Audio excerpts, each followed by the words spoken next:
And a group of Indiana University students is helping adults struggling with dementia connect with their past through familiar songs. Reporter Barbara Brozier is back. Barbara, how does that work? Well, Joe, it's part of a national program called Music and Memory, which works with facilities to set up iPods containing playlists for each person. The idea is that songs from their lives will help trigger feelings of happiness or even specific memories. And as you'll see, the results are nothing short of remarkable.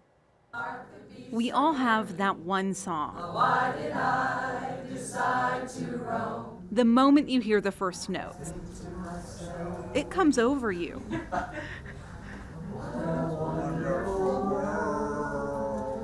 And in some cases, you're transported to the past. You just see somebody, this, life force coming out of the eyes and bodies of people, and it changes you. This group of seniors is participating in a weekly music therapy session at Better Day Club in Bloomington. The adult day program provides speech, art, and music therapy for those with Alzheimer's disease or dementia. Into dreams when I feel you are near. And lately, the songs they're singing have gotten a lot more personal. And I sang that for her during our wedding. That's the reason I cried. Students at Indiana University create customized playlists that help these seniors trigger memories. They start by asking each participant about the role of music in their lives. Not just what's your favorite music, right? But what did you do when you were a little kid? Do you remember, did you ride a bicycle? Oh, did you ever sing songs on your bicycle? Did you have a jukebox that you would, remember using? Or did you have a favorite radio station? The questions serve as prompts to get the seniors thinking about songs that were important during different years of their lives. The music is loaded onto an iPod shuffle for each participant to use, and you can tell pretty quickly when they're hearing a familiar song. What a glorious feeling, I'm happy again. Today, the group is using headphones to listen together to songs on each of their playlists. After each song ends, they often talk about its significance to their lives. 101-year-old Bruce Nelson is among the most enthusiastic of the group, often singing with gusto. Music has always been a part of Nelson's life. He's a lifelong churchgoer and enjoys singing hymns. He says some of his favorite songs remind him of growing up in Michigan. Well, I like songs that we sang when I was a schoolboy. Enjoy those, reminiscing on those. Nelson's daughter Nancy says she knew the program would be a good fit for her dad.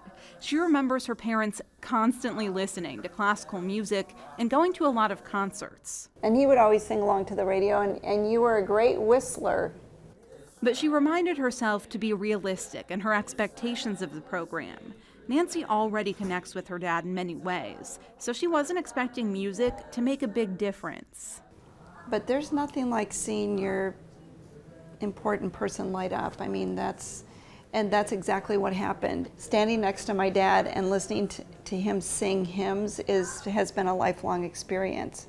So to get to be able to do that now is remarkable to me. It's just remarkable. But the program is about more than just bringing people joy. Studies show personalized music listening can reduce some of the everyday symptoms of dementia, therefore increasing quality of life. The depression, the anxiety, the fears, the confusion, the feeling of sort of being disconnected from yourself, from your past. And if you hear that Chuck Berry song and it just comes right back into you, all of that melts away. Organizers are hoping to expand the program in the coming year, and at the same time, they're hoping they can help combat perceptions. Don't assume that because somebody has dementia that it's the end of the road. Dementia changes things, and eventually it can lead to the ultimate end of life for somebody, but the diagnosis itself is not a death sentence. There's a lot of living to be done. When I dream about the moonlight on the waters, then I long for my Indiana home.